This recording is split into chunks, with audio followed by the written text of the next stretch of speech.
Do you have the Snapchat black screen issue?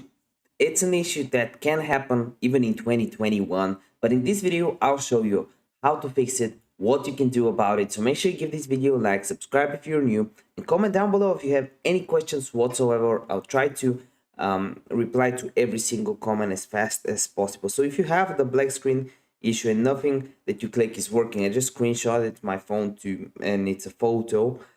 Here's a few things that you can do. The first thing you can do is go on Twitter, type in Snapchat, and go on latest. So on latest, you see if other people are having an issue and if it's a worldwide problem, meaning a lot of people have it. If it's a worldwide problem, Snapchat will probably push an update. And what you want to look for is the App Store or the Google Play Store. You want to tap Snapchat in, and you want to make sure if there's an update, you update it.